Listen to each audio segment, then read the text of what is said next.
Hey guys, tonight we're taking a journey back in time.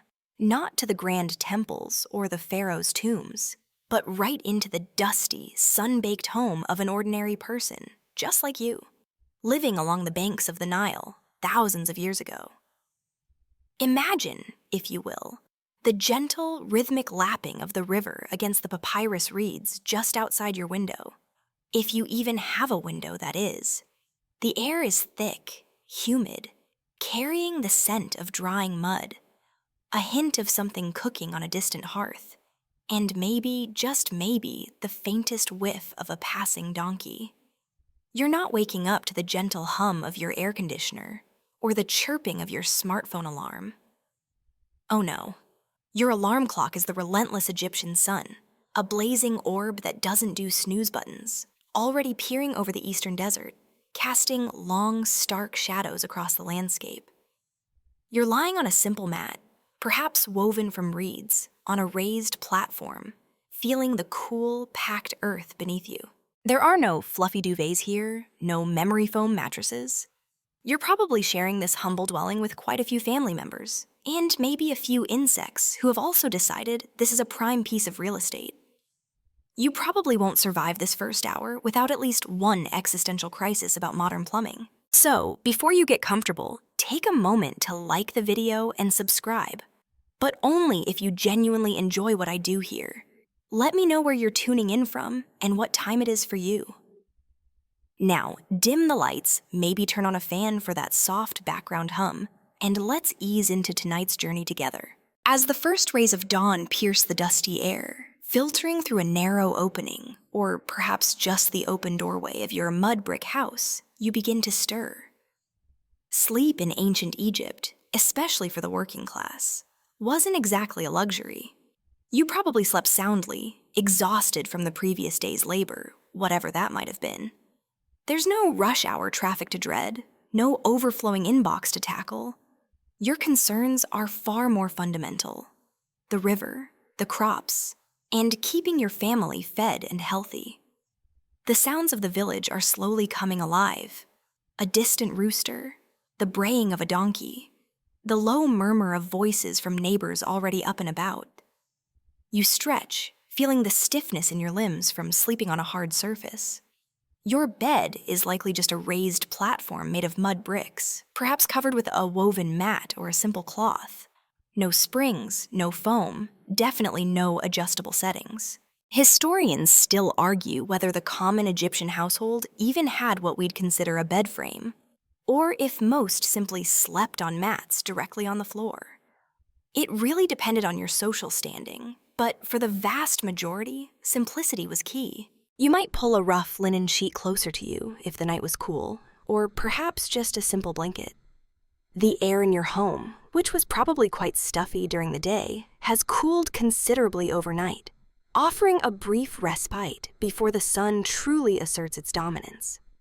As you slowly become more aware of your surroundings, you notice the familiar scent of wood smoke from a neighbor's early morning fire, preparing for breakfast. Your family members are beginning to rouse as well. Perhaps a child lets out a sleepy whimper, quickly soothed by a parent. In a typical Egyptian household, multiple generations would live under the same roof, so the house is never truly quiet, even in the deepest hours of the night. This communal living was a cornerstone of ancient Egyptian society, fostering strong family bonds and shared responsibilities. You can almost feel the gentle hum of life starting around you, a steady, unhurried rhythm dictated by the sun and the flow of the Nile. It's a far cry from the jarring buzz of a modern alarm, isn't it? Just imagine, no frantic scramble for coffee, no desperate search for matching socks. Your morning routine is about to begin, and it's going to be different. As the first light fully illuminates your simple dwelling, your body, accustomed to the ancient rhythms, begins its morning rituals. There's no bathroom to retreat to, no fancy porcelain fixtures.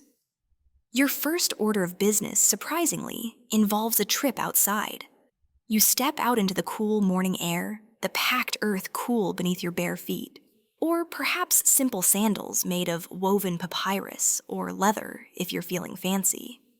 Nature calls, as it always does. And the ancient Egyptians had designated, if not always private, areas for such necessities. Think less ensuite and more a quiet spot behind the house or near the canal. It wasn't exactly glamorous, but it was functional. This morning stroll also serves as an informal check-in with your neighbors. A nod, a brief exchange about the weather or the river's level. Essential social glue in a tight-knit community. Upon returning, the focus shifts to personal hygiene. You won't be jumping into a steaming hot shower, or even a cold one for that matter. Water, precious and life-giving, is fetched from the Nile or a nearby well. Perhaps a servant or a younger family member has already brought a clay jar of water into the home. You take a small basin, likely made of pottery, and pour water over your hands and face. Soap, as we know it, doesn't exist. Instead, the Egyptians used a paste made from natron, a naturally occurring salt, or a mixture of ash and clay. It might not lather up like your fancy shower gel, but it was surprisingly effective at removing dirt and odors. Imagine scrubbing your face with a gentle, gritty paste. Quite the exfoliating experience before coffee, right? Historians still argue whether this cleansing was a daily, full-body affair, or more of a quick splash to start the day. Given the heat and dust, a thorough wash would be a welcome relief. But water conservation was always a consideration. Next comes the hair. Men and women alike paid considerable attention to their hair, though perhaps not in the way you're used to. Many, especially in the hotter parts of the year, or for those engaged in physical labor, kept their hair quite short, or even shaved their heads to prevent lice and keep cool. If you were bald, a wig was often worn, made from human hair or vegetable fibers, intricately braided, and often infused with fragrant oils. For those with hair, it would be combed, often with combs made of wood or bone, and then anointed with scented oils and animal fat, which served as both a conditioner and a protection against the harsh sun. It kept the hair soft, shiny, and presumably smelling quite pleasant, though perhaps a little greasy by modern standards.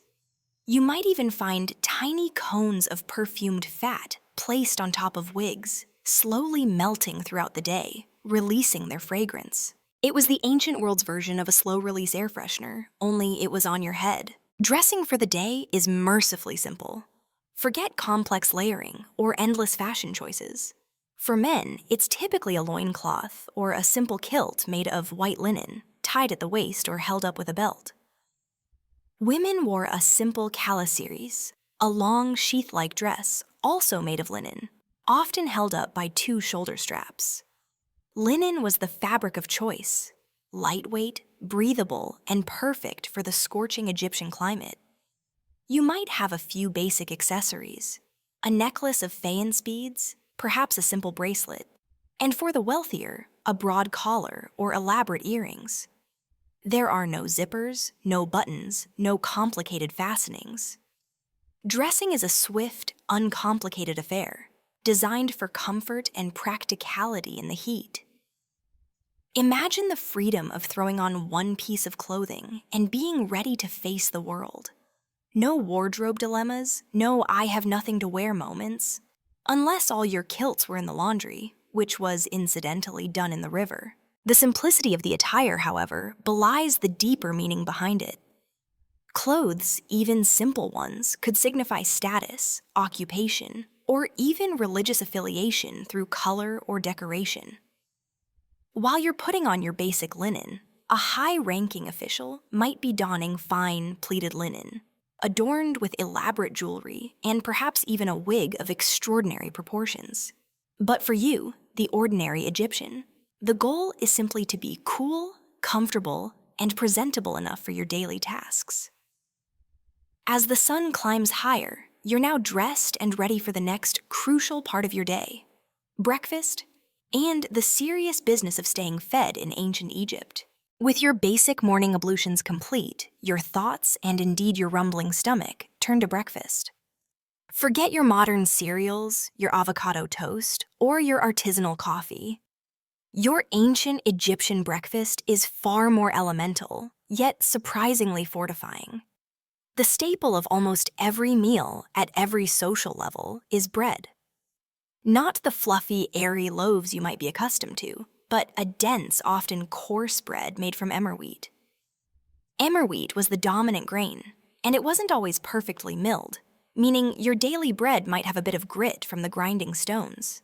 This often led to dental wear, a common finding in ancient Egyptian mummies.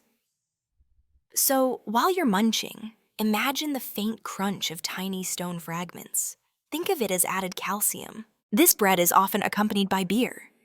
Yes, beer for breakfast. But hold your horses, it's not quite the strong, intoxicating brew you might be imagining. Ancient Egyptian beer was thick, murky, and highly nutritious, often described more like a liquid bread or a fermented porridge. It was a vital source of calories, vitamins, and hydration, especially in a hot climate where water could sometimes be questionable. Made from barley, it had a low alcohol content and was consumed by everyone, men, women, and even children, though obviously in different strengths and quantities. So you're essentially having a carb-heavy breakfast, washed down with a nutritious, mildly alcoholic smoothie. Who needs a multivitamin when you have ancient Egyptian beer? Beyond bread and beer, your breakfast might include a few other simple items. Perhaps some onions or garlic, widely cultivated and prized for their flavor and medicinal properties. You might have a few dates, if they're in season, offering a burst of natural sweetness. Legumes like lentils or chickpeas could also make an appearance, providing essential protein. There's no elaborate cooking involved for this first meal. It's about sustenance, quickly consumed, to fuel the day's impending labors. You're not lingering over breakfast, scrolling through social media. You're preparing your body for a day of work that will likely be physically demanding. As you eat, perhaps squatting or sitting on a low stool, the household gradually awakens fully. Children might be playing outside in the dust with simple toys. A carved animal, a ball made of linen scraps. The sounds of daily life intensify. The clatter of pottery, the lowing of cattle in a nearby pen, the distant shouts of farmers already heading to their fields. This moment of shared breakfast is a brief communal pause before everyone disperses to their tasks.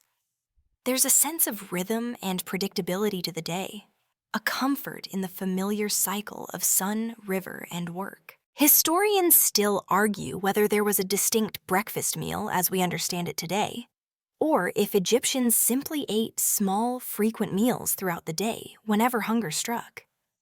Given the nature of their work and the long daylight hours, a more continuous grazing pattern seems plausible for many.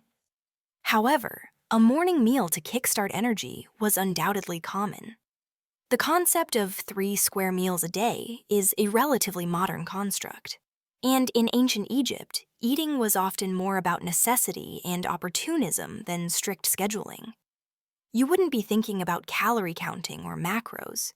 You'd be thinking about getting enough energy to lift those stones, or pull that plow, or weave that linen. So as you finish your dense bread and gulp down your beer, you feel a slow, steady energy begin to spread through your body. The sun is now higher, its warmth penetrating deeper. The gentle sounds of your family preparing for their own day fade slightly as your thoughts turn to what awaits you outside your humble dwelling.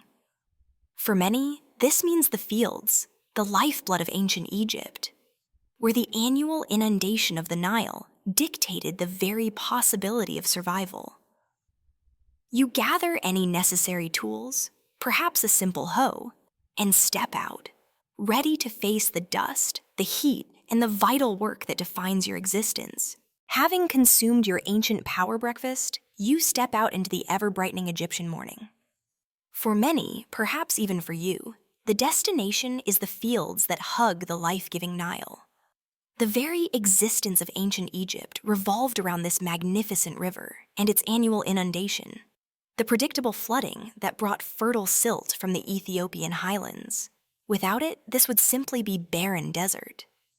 You trudge along dusty paths, perhaps alongside neighbors, carrying your simple tools, a wooden hoe, a sickle with a flint blade, perhaps a basket for collecting weeds.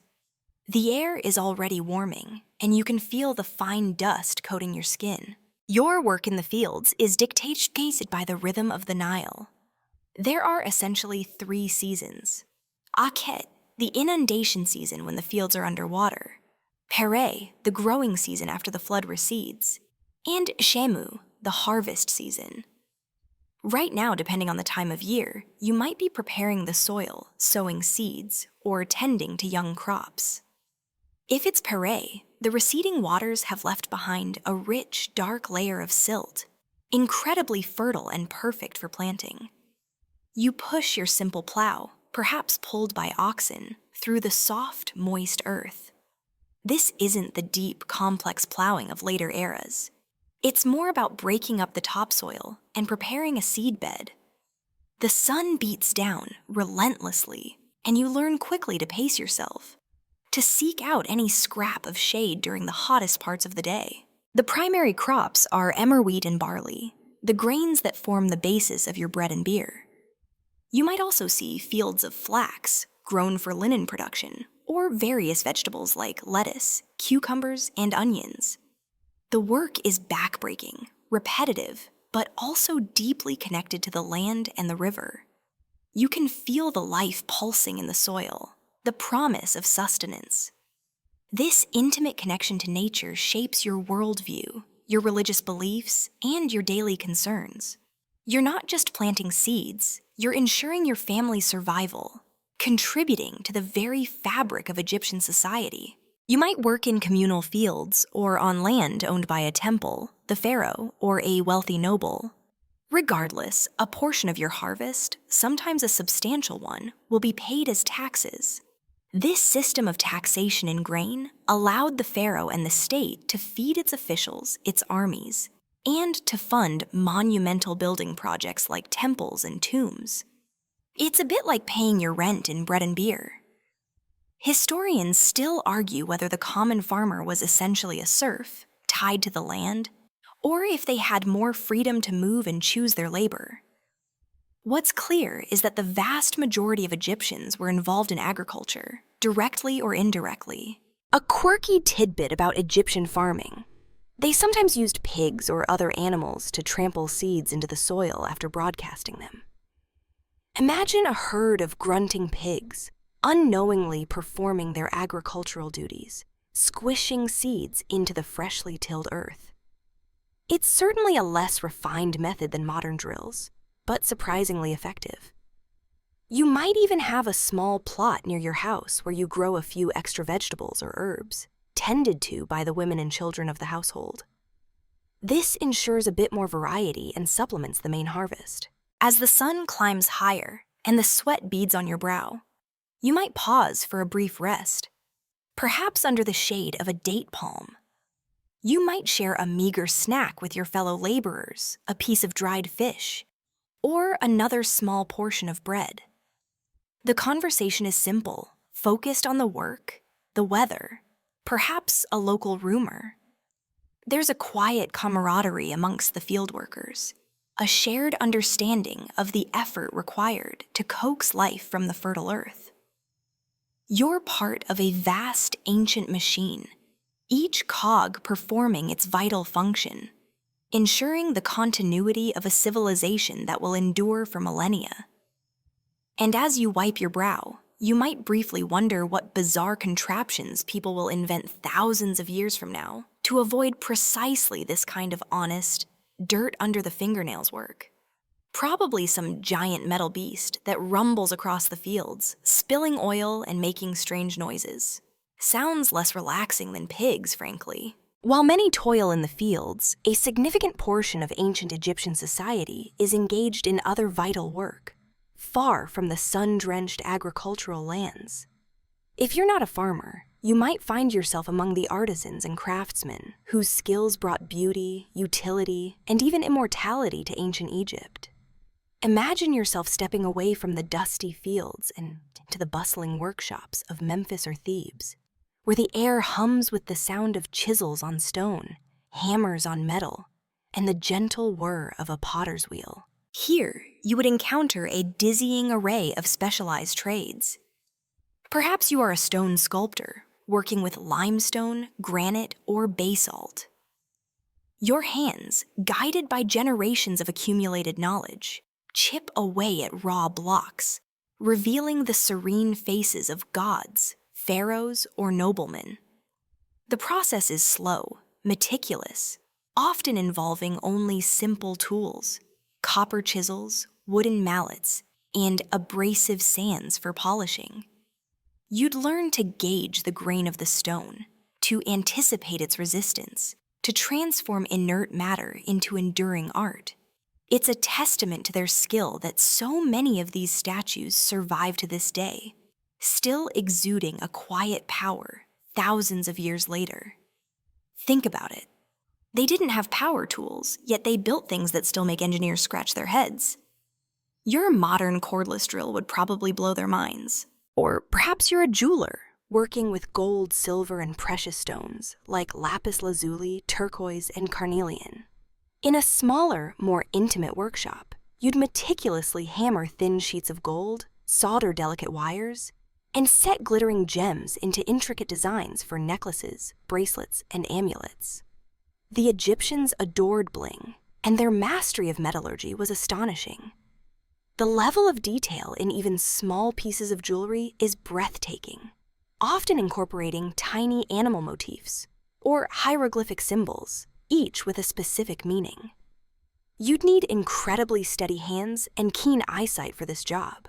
One slip could ruin hours of painstaking work. Elsewhere, you might find the rhythmic thwack of a carpenter's hammer. Wood, being scarcer in Egypt than stone, was a precious commodity, often imported. Carpenters crafted everything from furniture, chairs, beds, chests, to the frames of houses, chariots, and even coffins. They used saws with bronze blades, adzes for shaping, and drills for creating holes. Jointing techniques were surprisingly sophisticated, often involving dovetails and mortise and tenon joints, demonstrating a deep understanding of structural integrity. Historians still argue whether some of the larger timber constructions, like ship masts, were sourced from within Egypt or exclusively from regions like Lebanon. Then there are the potters, spinning clay on their wheels, shaping humble mud into functional vessels for storing grain, water, and beer, or more elaborate decorated pieces for temples and tombs. The process involves digging the clay, purifying it, shaping it, and then firing it in simple kilns. The potter's wheel was a vital invention, allowing for mass production of consistent forms. Imagine the simple satisfaction of transforming a lump of earth into a perfectly symmetrical pot with just your hands and a spinning wheel. It's almost meditative. And of course, the scribes. Not strictly artisans in the physical sense, but their craft was arguably the most vital for administration, religion, and the recording of history. Sitting cross-legged with a palette of inks and papyrus rolls, you would meticulously transcribe texts, write letters, or record inventories. Becoming a scribe was a lengthy and difficult process, requiring years of schooling and mastery of hundreds of hieroglyphic signs. It was a path to upward mobility, offering a life of relative comfort away from manual labor. While others were sweating, you'd be gracefully dipping your reed pen into ink, carefully crafting elegant lines. You'd probably get ink stains on your fingers, though, which would be the ancient equivalent of getting coffee on your keyboard. Each workshop would have its own atmosphere, a blend of focused concentration and quiet chatter. Apprentices, often young boys, would sweep floors, prepare materials, and observe their masters, slowly learning the intricate skills that would define their lives. You'd feel the dust of stone, smell the resin from wood, or the faint metallic tang of copper. These artisans, though rarely celebrated individually, were the backbone of Egyptian material culture, creating the very objects that define our understanding of this ancient civilization. They truly built and furnished the world around them, one masterpiece or one simple pot at a time. As the morning progresses, perhaps a break from the fields or the workshop is in order.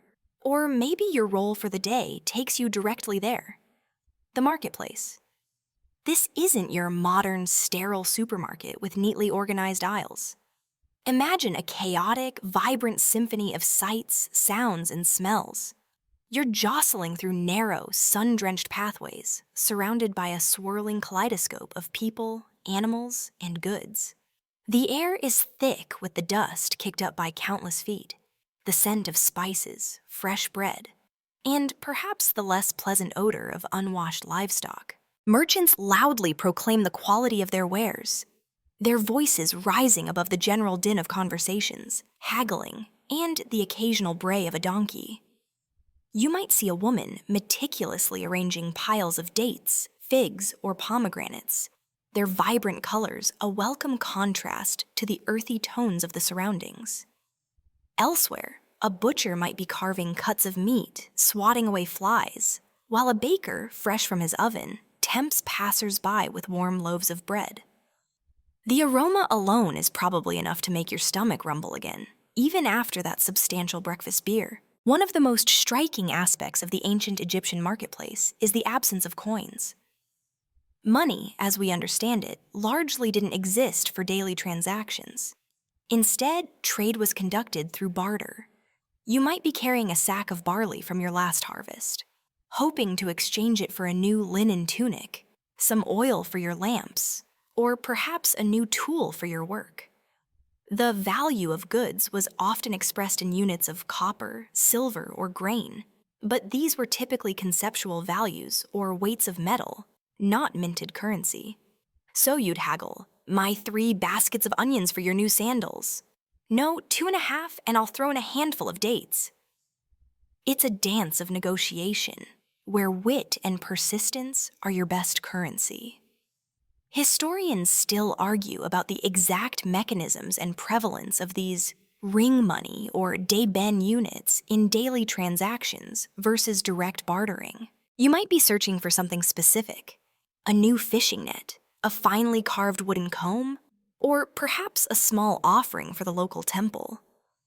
As you wander, you'd observe the diversity of people: farmers in their simple kilts, craftsmen showing off their latest creations, scribes perhaps looking for new papyrus rolls, and even a few wealthier individuals attended by servants, though they might have goods delivered directly to their homes.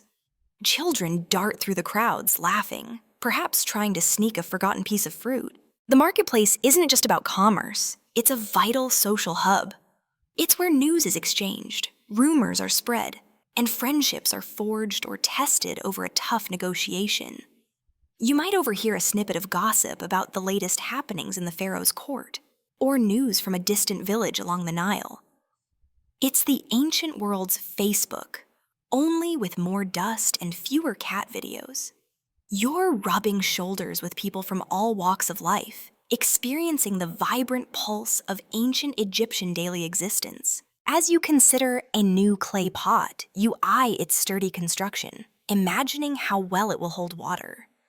The merchant, noticing your interest, launches into an enthusiastic description of its merits, perhaps even claiming it was crafted by a descendant of the very gods themselves.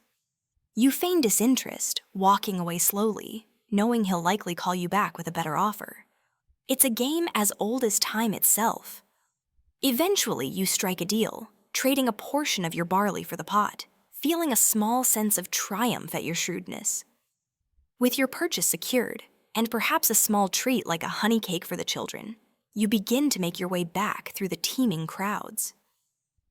The sun is now high, beating down fiercely, reminding you that even commerce is a hot business in Egypt. You carry your goods, heading towards the familiar comfort of your own dwelling, a place of respite from the lively chaos. After the bustling energy of the marketplace or the intense focus of your daily labor, the familiar sight of your home would be a welcome one. Ancient Egyptian homes, particularly those of common folk, weren't sprawling mansions or elaborate palaces. They were designed for practicality, to offer shelter from the relentless sun, and to function as the heart of family life. As you approach, you see its simple, unassuming form, a modest, rectangular structure, typically made of mud brick. These bricks, made from Nile mud mixed with straw and then dried in the sun, were the quintessential building material of ancient Egypt. They were cheap, readily available, and surprisingly effective at insulating against both heat and cold. Your house probably stands directly on the ground without a separate foundation as we know it. The walls are thick, offering natural temperature regulation, cool during the day, retaining a little warmth from the sun into the cooler night. There might be a small enclosed courtyard at the front or back, providing a private outdoor space for cooking, grinding grain, or simply escaping the confines of the indoor rooms. The entrance is a simple wooden door, perhaps unpainted, that swings inward. There's no doorbell, no fancy knocker, just a practical barrier against the elements, and perhaps curious passers-by. Stepping inside, you'd notice the distinct lack of windows, or perhaps just small, high openings to allow for some airflow without letting in too much direct sunlight or dust. This design choice, while making the interior somewhat dim, was crucial for keeping the house cool in the scorching Egyptian climate. The floor is likely packed earth, smoothed and hardened over time, or perhaps covered with woven mats made from reeds. The interior layout is simple but functional. A typical commoner's house might have 2 or 3 rooms arranged in a linear fashion. The front room often served as a reception area, a place to greet guests or conduct small domestic tasks. Beyond that, you'd find a living area, and then perhaps a smaller sleeping chamber at the very back, offering more privacy and quiet. There are no separate kitchens or bathrooms. Cooking usually happened outdoors in the courtyard, or in a designated corner of a room over a small brazier. As for bathing, remember that morning ritual with the basin of water? That's about as elaborate as it gets indoors. Furnishings are sparse and practical. Forget sofas, armchairs, or elaborate dining sets. You'd probably have low stools, simple wooden chests for storage of clothes or tools, and perhaps a small low table. Your bed is likely a raised platform of mud bricks, perhaps with a mat and a simple headrest for comfort. A curved piece of wood or stone that supported the neck. It might seem Spartan by modern standards, but every item served a purpose and was often crafted by hand within the household or acquired through trade. Historians still debate the exact arrangements of sleeping areas in the poorest homes, where families might have simply slept together on mats on the floor. The walls might be plastered with mud and whitewashed with lime, creating a clean, bright interior surface. Sometimes simple murals or decorative patterns in red or yellow ochre might adorn the walls, depicting scenes from daily life, religious symbols, or abstract designs. You might see niches in the walls where small statues of household gods or ancestors are placed, offering protection and blessings. These domestic shrines were an important part of daily religious practice, far from the grand temples. The atmosphere inside is one of quiet respite after the day's exertions. It's a space where the family gathers, shares meals, tells stories, and finds peace. The air, though still warm, is a relief from the direct sun.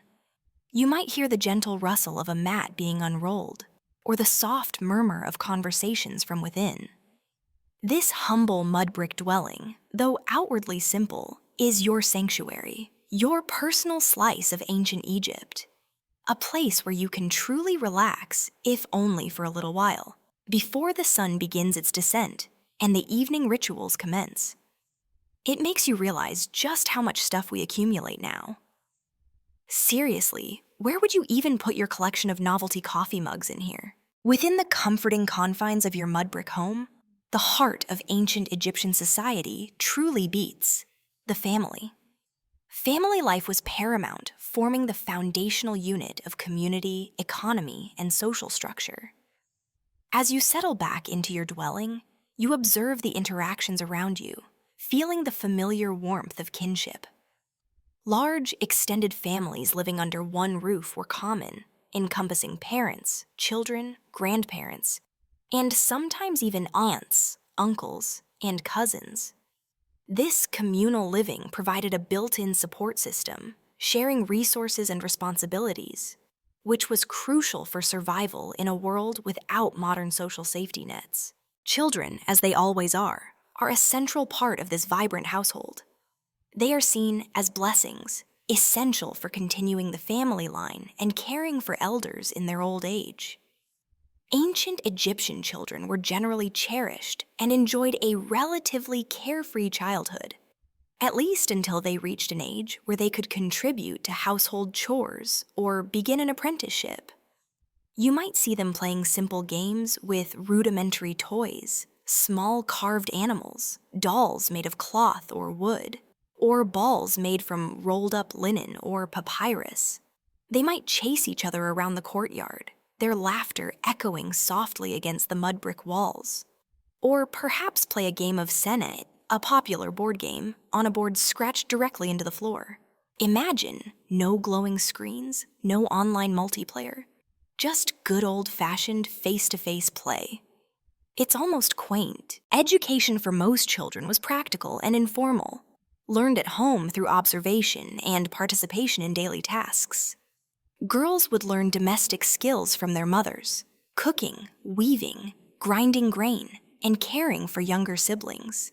Boys would accompany their fathers to the fields or workshops, gradually learning the trade that would define their adult lives.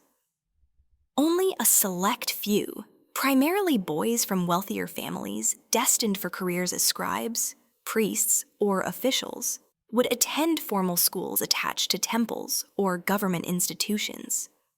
Historians still argue about the extent of literacy among the general population, but it was certainly not widespread, making scribes a privileged class. The roles of parents were distinct but equally valued. The father was typically the head of the household, responsible for providing for the family, managing its economic affairs, and representing it in the community. He was the primary disciplinarian and instructor for his sons.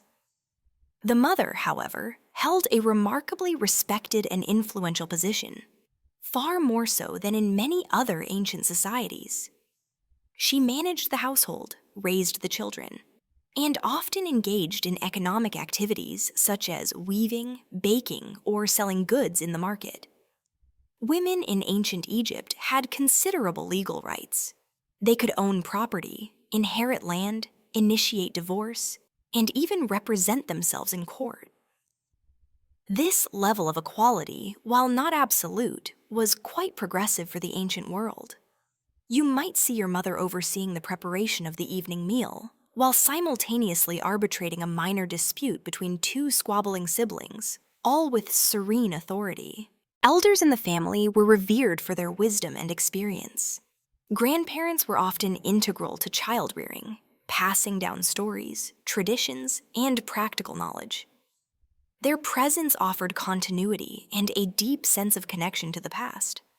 The bonds between siblings were also strong, as they would rely on each other throughout their lives for support and cooperation. The concept of family extended beyond the living, too. Ancestors were regularly honored through offerings and rituals, ensuring their continued presence and blessing on the household. This continuous thread of lineage provided a profound sense of identity and belonging.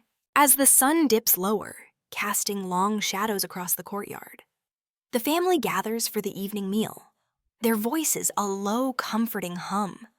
Children, tired from their play, lean against their parents, listening to the conversations of the adults.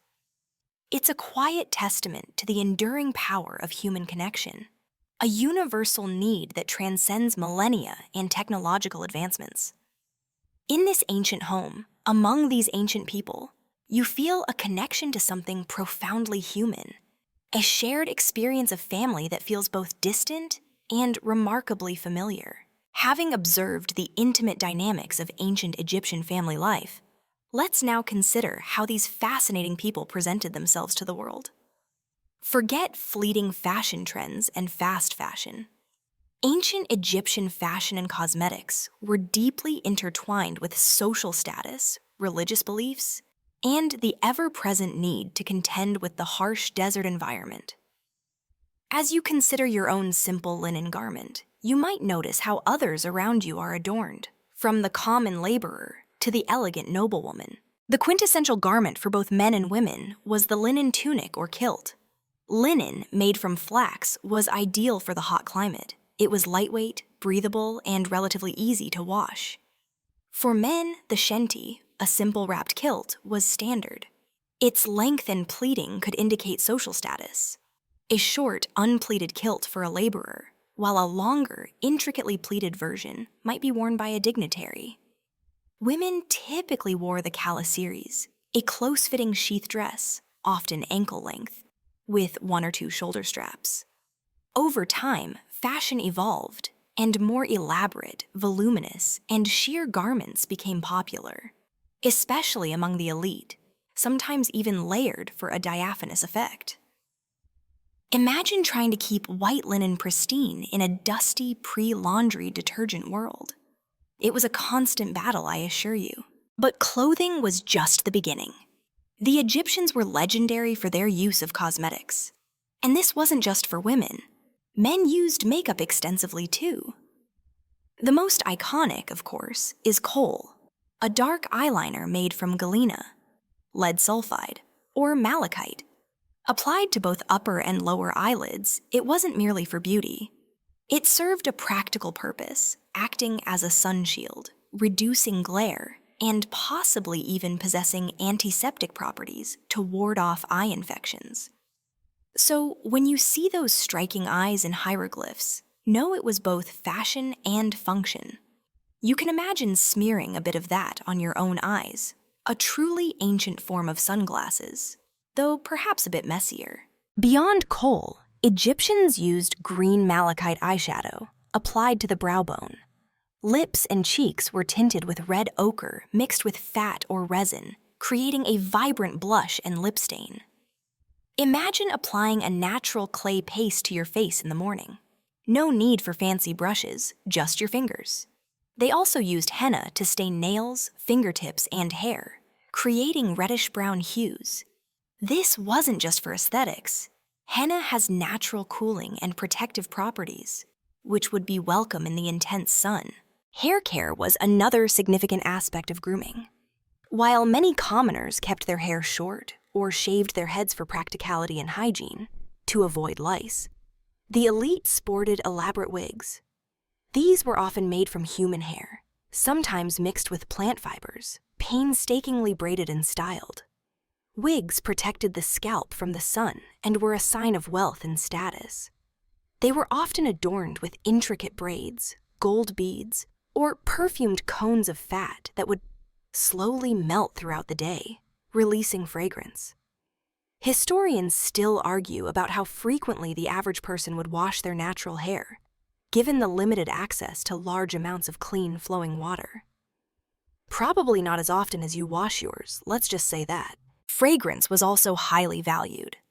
Perfumes and scented oils, often made from plants like frankincense, myrrh, lily, and lotus, were used by both sexes to mask body odor and as part of religious rituals.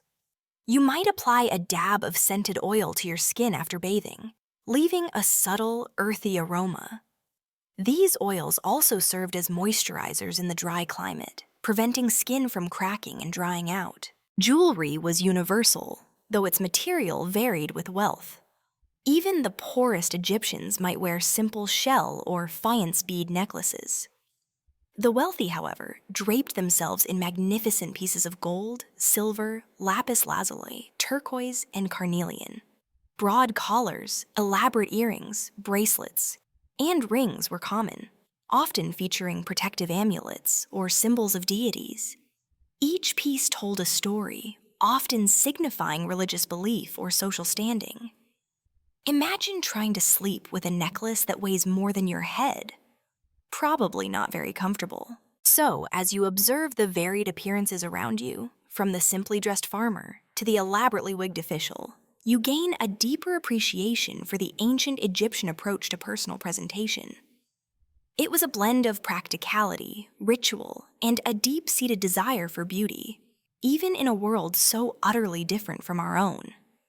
They mastered the art of looking good, even while battling dust, heat, and the occasional sandstorm. After a full day of work, whether in the fields, the workshop, or navigating the marketplace, thoughts inevitably turn to the evening meal and the comforting familiarity of food and drink. The ancient Egyptian diet, while seemingly simple by modern standards, was surprisingly nutritious and varied, rooted in the abundance provided by the Nile. As you prepare for dinner, perhaps helping grind grain or tend the cooking fire, you'll discover the staples that sustained this enduring civilization. The undisputed king of the Egyptian plate, just like at breakfast, was bread. It was the primary source of calories and formed the backbone of every meal. We're talking about a coarse, flat bread, often round, made from emmer wheat. The grinding process, often done with handstones, meant that small particles of grit and sand were often incorporated, leading, as mentioned before, to dental issues over a lifetime. Imagine biting into your dinner roll and feeling a tiny crunch. It's a taste of history, literally. This bread wasn't just food, it was currency, a measure of wealth, and a staple offering to the gods. Accompanying the bread, as always, was beer. Still the liquid bread, the fermented porridge, rather than a purely intoxicating beverage. It was brewed in vast quantities, consumed by all ages, and provided essential nutrients and hydration. Think of it as their daily fortified beverage, perhaps the ancestor of your morning smoothie, but with a bit more historical gravitas. Imagine your ancestors sipping a thick, yeasty brew after a hard day's work, probably a bit more satisfying than a diet soda. Beyond these staples, the Egyptian diet was rich in vegetables. Onions, garlic, leeks, lettuce, cucumbers, and lentils were commonly cultivated and consumed. These would often be eaten raw, boiled, or stewed. Legumes like lentils and chickpeas provided much-needed protein, especially for those who couldn't afford meat regularly. You might see a simple lentil stew simmering over a low fire, its earthy aroma filling the home. Fruits were also a delightful part of the diet, enjoyed fresh when in season or dried for later consumption. Dates were abundant and a significant source of sweetness, along with figs, grapes, and pomegranates. Honey, too, was a prized sweetener, used in dishes and as a medicine. Imagine ending your meal with a handful of sweet, sticky dates. Nature's candy, thousands of years before candy bars. Meat was generally a luxury, primarily consumed by the wealthy or on special occasions and festivals. Cattle, sheep, goats, and pigs were raised, but beef was particularly expensive. For the common person, fish from the Nile was a far more accessible source of protein. Dried or salted fish would have been a common sight, easily preserved and providing sustenance during leaner times. Poultry, such as ducks and geese, were also raised and consumed. So while you might not have had a steak every night, a grilled fish from the river would have been a common and welcome meal. Historians still argue about the precise frequency of meat consumption among various social classes, but archaeological evidence suggests it was far less common for the poor. Cooking methods were simple: boiling, roasting over an open fire, or baking in small ovens. Spices and herbs were used sparingly but effectively to flavor dishes, including coriander, cumin, dill, and fenugreek. The emphasis was on freshness and making the most of locally available ingredients. There's a pragmatic wisdom to it. Eat what grows around you, what thrives in your environment. As the sun sets and the air cools, the family gathers for the main meal of the day. It's a communal affair, often eaten from shared bowls, sitting on mats or low stools. The conversation is relaxed, sharing the events of the day, perhaps a gentle teasing of the children. The simple act of eating together reinforces family bonds and provides a moment of peace and contentment after the day's labors.